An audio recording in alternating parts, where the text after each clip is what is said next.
নমস্কাৰ ছাৰ বাইদেউসকল। কেন্দ্ৰীয় চৰকাৰে শেহতীয়াকৈ চৰকাৰী কৰ্মচাৰীসকলৰ বাবে NPS ব্যৱস্থা বাতিল কৰি নতুনকৈ UPS অৰ্থাৎ ইউনিফাইড পেনশ্যন ছিষ্টেম প্ৰৱৰ্তন কৰিছে।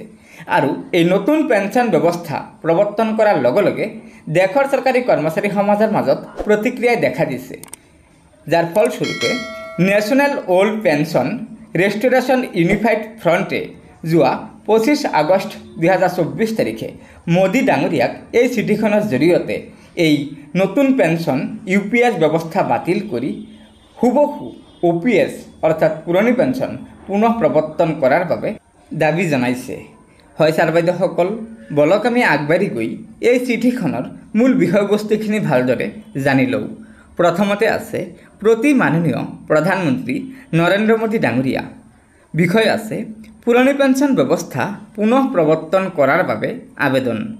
তাৰ পিছত কৈছে দেশৰ 1 কোটিৰো অধিক NPS কৰ্মচাৰীৰ অদম্য সংগ্ৰামৰ প্ৰতি লক্ষ্য ৰাখি পুৰণি পেনশ্যন পুনৰ প্ৰৱৰ্তনৰ বিষয়টোৰ ওপৰত গুৰুত্ব সহকাৰে আলোচনা কৰিবলৈ সময় দিয়াৰ বাবে আমি আপোনালোকৰ প্ৰতি আন্তৰিক কৃতজ্ঞতা জ্ঞাপন কৰিছোঁ।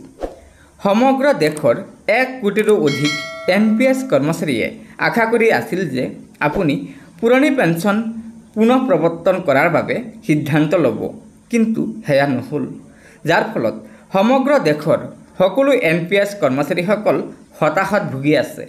মহোদয়, আপোনাৰ চৰকাৰে 2004 চনত পুৰণি পেনশ্যন আঁচনিৰ ঠাইত NPS ব্যৱস্থা প্ৰৱৰ্তন কৰিছিল আৰু এতিয়া আপুনি NPSক ইউনিফাইড পেনশ্যন আঁচনিলৈ অৰ্থাৎ চমুকৈ UPSলৈ সলনি কৰাৰ সিদ্ধান্ত লৈছে, যিটো দেশৰ 1 কোটি NPS কৰ্মচাৰীৰ স্বাৰ্থত নহয়।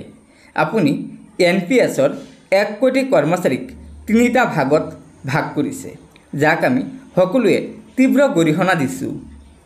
UPSৰ এই সিদ্ধান্তই সমগ্ৰ দেশৰ 1 কোটি NPS কৰ্মচাৰীৰ মাজত ক্ষোভৰ সৃষ্টি কৰিছে আৰু NPSৰ সকলো কৰ্মচাৰীয়ে ইউনিফাইড পেনশ্যন আঁচনি অৰ্থাৎ UPS নীতিৰ বিৰোধিতা কৰিছে।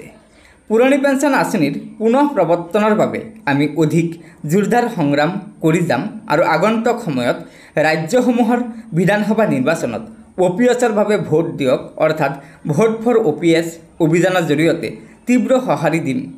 ছাৰ, যেতিয়া সন্মানীয় বিধায়ক আৰু সাংসদসকলে পুৰণি পেনশ্যন আঁচনিৰ অধিকাৰী হ'ব পাৰে, তেন্তে এজন চৰকাৰী কৰ্মচাৰী সেই আঁচনিৰ কিয় অধিকাৰী হ'ব নোৱাৰে?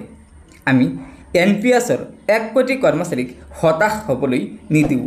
আমি পুৰণি পেনশ্যন আঁচনিৰ বাবে তীব্ৰ আন্দোলন গঢ়ি তুলিম।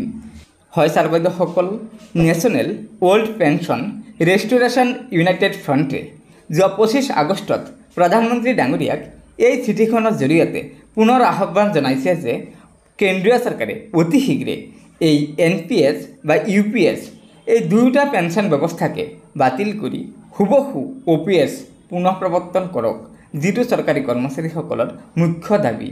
গতিকে ছাৰ বাইদেউসকল, এয়াই আছিল চৰকাৰী কৰ্মচাৰীসকলৰ বাবে আজিৰ গুৰুত্বপূৰ্ণ খবৰ। আশা কৰিছোঁ লগৰ বন্ধুবৰ্গক ভিডিঅ'টো শ্বেয়াৰ কৰি আজিৰ এই গুৰুত্বপূৰ্ণ খবৰটো জনাই দিব আৰু নতুনকৈ অহা ছাৰ বাইদেউসকলে অনুগ্ৰহ কৰি আমাৰ এই চেনেলটো ছাবস্ক্ৰাইব কৰি ল'ব। ধন্যবাদ।